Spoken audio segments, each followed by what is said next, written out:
What's going on, everybody? This is dkdynamite, and today we're going to be talking about the exciting new content coming to DMZ, some more quests, and even more. Definitely stay tuned. But before we jump into that, be sure to hit that subscribe button down below, drop a like, and let me know down below in the comment section, what progress have you guys made in DMZ since its launch back in Season 1? Have you guys completed most of the faction missions? Have you guys discovered all secrets in Al Mazrah or Building 21? Let me know how you guys are doing in DMZ down below in the comments, and although your inventory does get reset with the launch of Season 2 on February 15th, it is still worth getting used to the ecosystem in DMZ since a lot of major updates are on the way for the mode, as we're going to be talking about here today. Now, Call of Duty did drop 2 tweets last night that did not get received well whatsoever, and I'll be talking about the other one in a separate video, but the first one they went ahead and put out is, correction, Prestige rank will be capped at 450 this season with Prestige 6, 7, 8, and 9 available for unlock. And that does clear up some confusion, since when the blog post came out a couple of days ago, I personally was confused, since it did say in the blog you'd be able to hit level 500 and Prestige 10 in Season 2,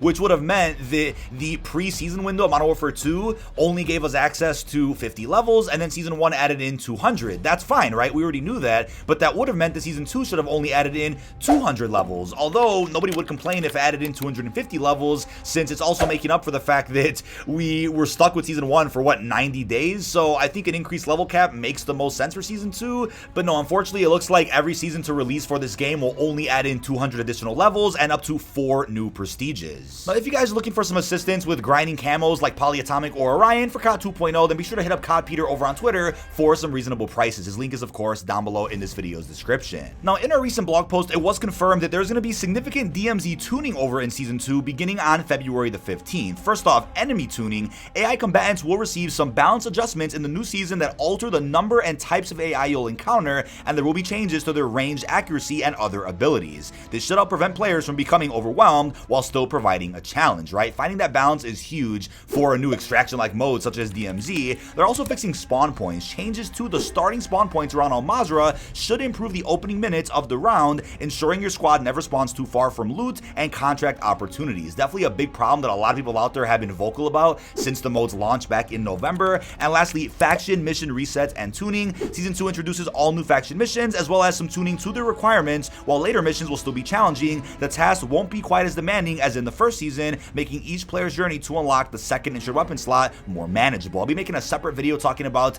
the faction mission reset and the crown faction. I'll be posting that probably at some point tomorrow. A lot to talk about when it comes to that topic, which I don't have time for here in today's video. But don't forget, it's not confirmed that with every season of Modern Warfare 2 we'll be seeing a new DMZ map or even a faction mission reset. This is something that is just coming in Season 2, which kind of makes it feel like both Warzone 2 and DMZ were in beta since their release, and now Season 2 brings out the full-fledged launches of both of those modes, and there's a lot of significant AI overhaul, UI improvements, and gameplay mechanics that everybody out there has been hoping for. So February 15th is definitely a big day for the free-to-play aspect of COD 2.0. Now, with our roadmap reveal of Season 2 came forth a blog post talking all about the new content coming to DMZ, and first off, we're going to talk about the new boss known as the Bombmaker and how he actually is holding a weapons case that we can also extract with up to 7 times. So as it says here in the blog, the one who rules over Ashika Island knows how operators will infiltrate the exclusion zone and will be more than prepared to defend his domain by any means necessary. The Bombmaker's location is currently unknown, but operators will be able to find him somewhere on Ashika Island. He holds a new weapons case for Season 2, which contains all new permanent rewards for operators to flaunt within and outside of DMZ. Note, Al Mazrah and Building 21's weapon cases will remain the same for Season 2, so be sure to grab those too if you have not extracted all 13 of those rewards. Again, 7 cases on Al Mazrah with the jug, and then there's 6 weapon cases through that safe over in Building 21. Now, the Bombmaker doesn't look like he has too much armor on, so he shouldn't be that hard to kill in comparison to the jug from Al Mazrah, or even someone like Velikan in Building 21 who didn't have a weapons case, but is still a fairly tanky type of enemy from Shadow Company.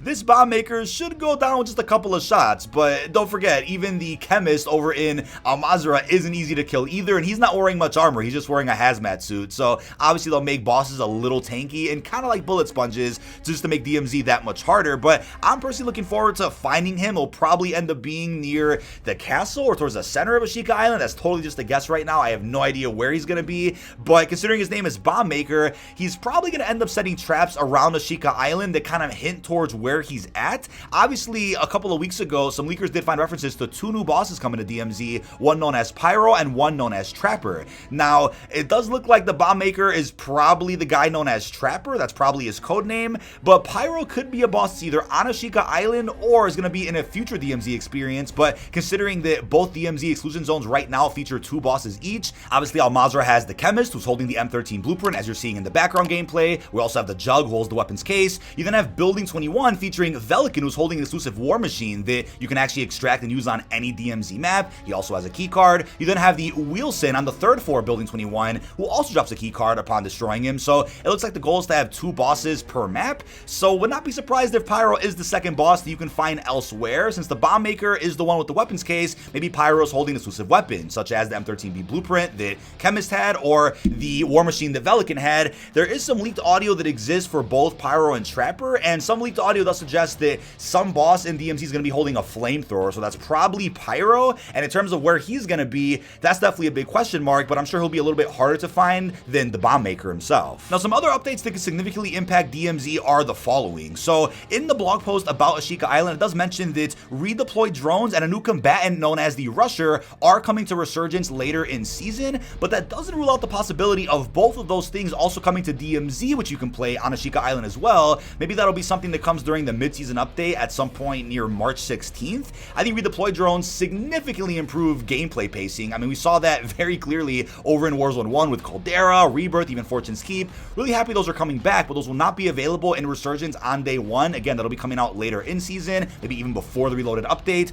but those would really help out with pacing over in DMZ as well. I mean, looking at Al Mazrah DMZ specifically, there are moments when you have to get somewhere as quickly as you can and you just don't have a vehicle nearby, and running on foot isn't always the best option, so redeployed drones would help so much with that type of gameplay. And when it comes to the new AI combatant, the Rusher, that could probably be frustrating to go up against when you're playing regular BR and that guy just comes up behind you and slashes you. We'll talk more about that in the Warzone 2 specific video I have planned over this weekend, but for DMZ, I wouldn't be shocked to see him at some denied areas or strongholds. We'll have to wait and see how he's also implemented, if he is, at some point in DMZ's life cycle. But lastly, these new quality of life improvements that are coming to Al Mazrah, as I talked about in a previous video, could also be impacting DMZ at some point soon. I don't see why they would incorporate these new features and only have them for Battle Royale Al Mazrah. I think those will also be seen over in DMZ as well, but obviously we're getting updates to T Caves where we get the classic plane crash that was in the original Afghan from the old Modern Warfare 2, so probably expect some extra loot that you can find in DMZ over there, whether it's chests, whether it's contracts, maybe even some secret access keys that could be found over there. Wouldn't be shocked to see that. There's also going to be a new underground cave network,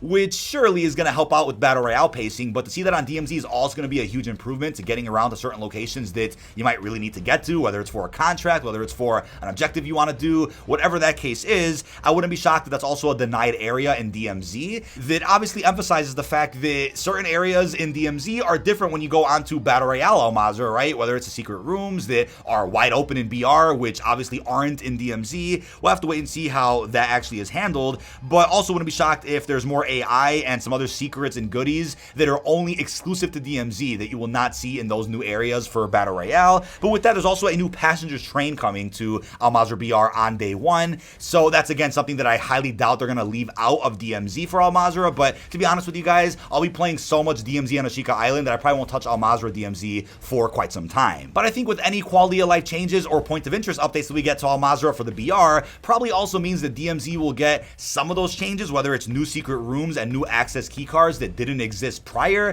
Definitely been on the lookout for stuff like that. But that is about it. This has been dkdynamite. Leave our thoughts down below in the comment section. What are your thoughts on the exciting new updates coming to DMZ over in Season 2? How are you feeling about the new boss, the new quests, and other secrets that we might have to go ahead and find? Really hope you've enjoyed, and peace out, everybody.